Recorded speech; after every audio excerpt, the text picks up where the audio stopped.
Hello and welcome back. Sean here, Mountains Garage, on an early Sunday morning. At least that's when I'm finishing this video. I shot it, I think I started on Friday. And it's a bunch of random clips of stuff that's happened since then. You may notice in the background I've been working on this straight axle, and I am very impressed. I have to call it like I see it, the Willwood brake kit for the early Ford axle, and this is a copy of an early Ford axle, was a bolt-on. I didn't have to modify one piece. The spindles were probably Speedway, I don't know, but everything was new in the box. The kingpin fit the axle, fit the spindles, the brake kit bolted on. Easy. Unbelievable. So in this episode, I dragged home a new toolbox in a weak moment, walking through Harbor Freight. I saw the box. They were on sale, like I mentioned in the video, probably a couple times. $415. I just wanted a cheap box to put in my specialty tools. In my brain in the store, I could put every specialty tool, transmission, rear end, and engine in one box. That didn't happen. Spoiler alert. I have too much stuff as far as that goes. But I did get most of my engine tools in the new box. So, funny story, you pay for the box and they're going to call you when it comes in. Well, it was June 30th when I paid for it. Finally, Friday morning, I should call and check on it. And the store manager, who was really cool and helpful, said, yeah, there's 5 boxes here that have been sitting here, and I've asked if they've called the people, but they may have, to their credit. And if I don't recognize the number, I get so many calls per day that I don't answer it most of the time. I let it go to voicemail, and they don't leave a voicemail. So it's possible they called, but either way, it all worked out. I went and picked up my box, drove down and back in the old red Dodge, and well, you'll see the rest here in a minute. It's a gorgeous August day, about 70 degrees, low humidity. I just hopped in the red Dodge and drove a half an hour to the Harbor Freight store because the last day of June, while I was working on my small blocks Chevys in the garage, I decided it would be nice to have a dedicated toolbox for just specialty tools, engine, transmission, etc. I don't think I could fill this toolbox with just engine tools, but it occurred to me they were scattered everywhere. So when I walked into Harbor Freight on the last day of June, these were sitting there on sale, like $415. So I bought one, but they don't deliver right away. I mean, they don't have them there for delivery, I should say. So I had to wait. And here it is, mid-August. I finally called this morning. It says, yeah, that toolbox has been sitting there for weeks. So I drove down, picked it up. And once again, man, I should have filmed it. Managed to back the old Dodge right here. Flipped the tailgate down. It was just about an inch off the pallet. And I shoved it on there. Now I'm going to take the cardboard off and get it ready to go in the garage. I came out first thing this morning before I started this mission. Thought I'd put the battery charger of the tractor. It's been sitting there all summer, and I need to put a new battery in before winter. And I noticed it was dripping fuel again. It has a plastic fuel bowl right there, and it's split for the second time. Fortunately, I stocked up on them, thinking it might be a problem, so it's the way it goes sometimes.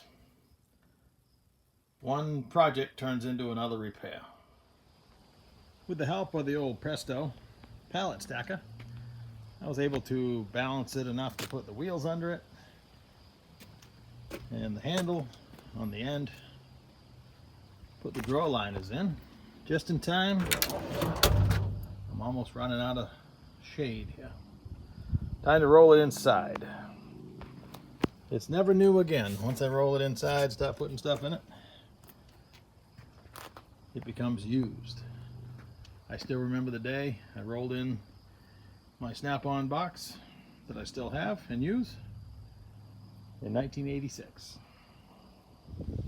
Pretty impressed with the packaging. It was completely encased in foam and cardboard and angled cardboard on all the corners. It had one spot on the back, looked like a forklift to touch the box. And the Harbor Freight manager said no questions asked. If I call him up, he'd give me a 20% off coupon, anything in the store. But there's no need, there's nothing wrong with the box. But I thought that was pretty fair. The box is made in Cambodia, according to the box, the packaging I should say. That's interesting. I didn't know they made toolboxes. It's obviously not a top of the line box, but it's not a cheap one either, quality wise. As you know, I'm pretty picky. So far, it's okay. Again, it's $415. I wheeled it in the shop and decided to load it right up.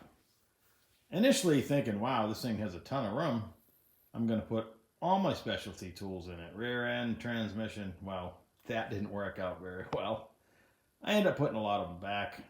I put the rear end case spreader in the bottom drawer with the drawer open. Almost tipped the box over. So I regrouped. I got mostly engine stuff. Not done sorting yet, but we got a cam bearing tool, LS cam bearing tool, a couple torque wrench. I found my original torque wrench. That's pretty cool. My favorite T-handle Allen I use for valve adjustment. Camshaft lobe checker. And over here, go draw by draw, this is all valve spring and valve train related and degree wheel related, piston to valve clearance, basically anything to do with the valve train. Miscellaneous junk. This is balancer for the most part, installation and removal. And that's a cheap CC Beret. Beret? Is that how you say that? Barrette, maybe. This is valve spring compressor drawer. The nice hone that my brother lets me keep here. And my cheap hone. That's a cylinder head stand. One random piston ring compressor and a leak down tester.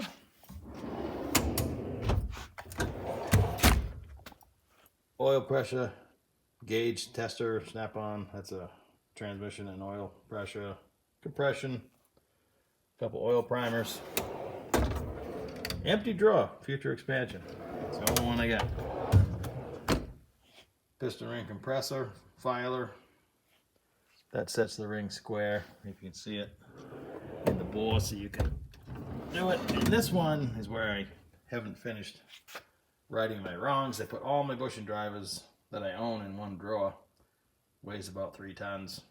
At least I know where they are, because they used to be everywhere in the shop. The goal with this box was to get specialty tools, but it would take at least one more of these boxes to cover rear end and transmission as well.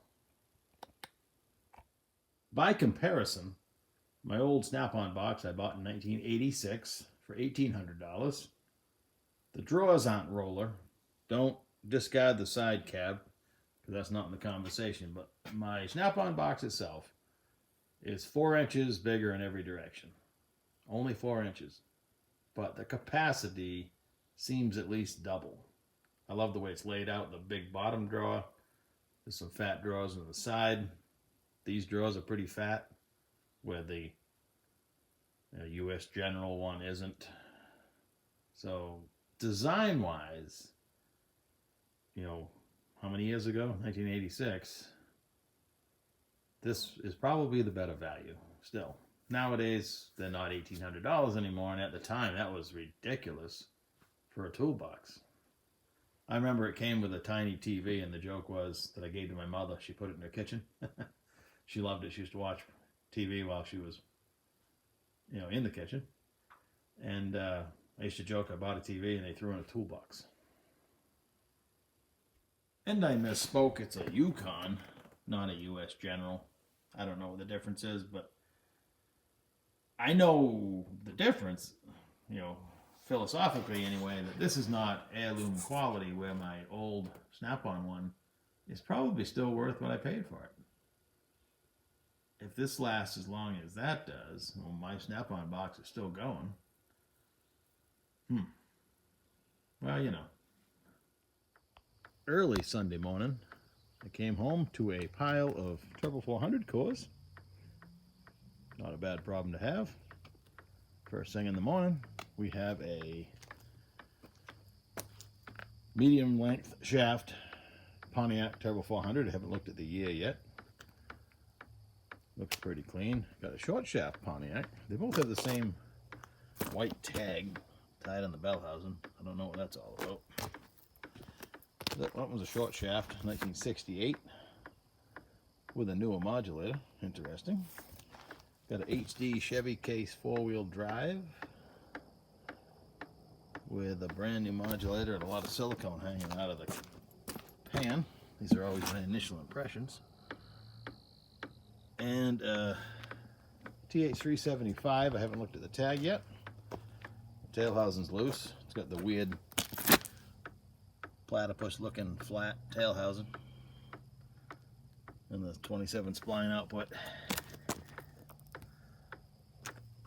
But it has the bosses for the HD case.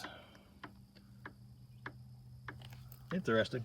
Well, I'll go put these away if I can find room for 4 more. I love looking up the code on the tag when I can. This is a 1972. It says heavy duty 400 455 police. Interesting. I don't know if there's anything different about it, but that's what the code says. This Pontiac is a 68 PX, which says GTO and Firebird 400 high output. Cool. The TH375 is a 1988, so it's going to have the extra check ball. I don't know if you can hear in the background. It's 6 o'clock in the morning, and then all of a sudden one lone coyote is pretty close, howls, and then 3 more answer. Kind of eerie. The pallet stacker comes in handy. I was just leaving yesterday when the guy told me he'd like to bring some cores down, and I wasn't going to be around. So he still wanted to come, so I told him he could just back up to the pallet stacker and unload them. I left him out of tarp. When I came home this morning, they were safe and sound. Also on my front door this morning is the UPS drop off on a Saturday. A big box of Turbo 400 parts. Let's see what's in there. It contained 3/4 of a Turbo 400.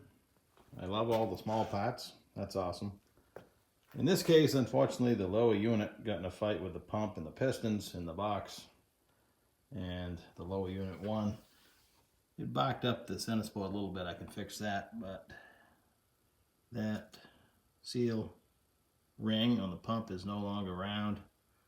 Piston's beat up and dented a little bit. That's a bummer. She had a rough ride. Also on the doorstep this morning was a whole bunch of new parts that I ordered just to put back in stock. Heavy duty and intermediate snap rings, seals. I ran out of pan gaskets. I didn't think that would ever happen. But it's the small parts that always get you, and you can't just buy a master kit every transmission you do. So I mentioned I buy the gasket sets without the hard seals. It does come with a linkage seal. And I just buy front and rear seals. I still need to I'm always shopping around. I don't like to spend more than $2 or $3 a piece for them. A lot of places they want $15 for them each. So wherever I can find them, online, that's what I do. And I'm happy to report that I did not get eaten by coyotes. I've closed all the doors except one, so unless a pack of them come in and maul me while I'm on camera, well, hey, that's what the people want to see anyway. They want to see you blowing up stuff. Anyway, I had thought in the past I had bought, if you're doing hot rod stuff, you need 5/8 fine thread, left and right hand taps, 11/16 and 3/4, because that's all your full length suspension stuff. And I thought I had 11/16, 18, right and left hand. I did not. So I ordered one of each, and the left hand one came in first. Odd. So that's just the end I'll shorten on the tie rod for this. This Willie's pickup that I'm working on for my buddy. He collected a bunch of random stuff. He's really good at collecting parts. And I'm just making it all fit together. That's usually my job. So I was happy this went pretty smooth. The width of the spring purchase seems to be correct somehow. He gave me new U-bolts, so hopefully it bolts right in. So we'll see. I'll finish making the tie rod end and try sticking it under there. I also have to put a Bowles rear end and some crazy ladder bars and stuff that's back there on the floor. Wheelie bars, whatever. So back to the toolboxes for a second. Yeah, if you buy something cheap, you know as well as I do, it's not something you're going to pass on to next generations. Probably. I don't know. I have some cheap stuff here that I've had for a long time, I guess. So, the cheap stuff today is better than the cheap stuff of tomorrow. I hope. But not as good as the cheap stuff in the past. So, yeah, Cambodian Toolbox. The packaging was awesome. It was easy to unpack. They even gave you a little wrench for the handle and the wheels. I didn't use it because it was, pretty thin. But an attempt was made to give you everything you need to assemble it on site. So, hope you're having a great weekend. The weather's really come around. Low humidity, mid-70s. So it might hit 80 today, but no big deal. I'm going to head back to the boat for a little while. And I'm not sure if I accomplished a lot this morning. I moved some cores around, unpackaged a load of parts, unpackaged some new parts. It's all part of the process. Well, have a great day. Talk to you in a couple days. Wooden boat parade.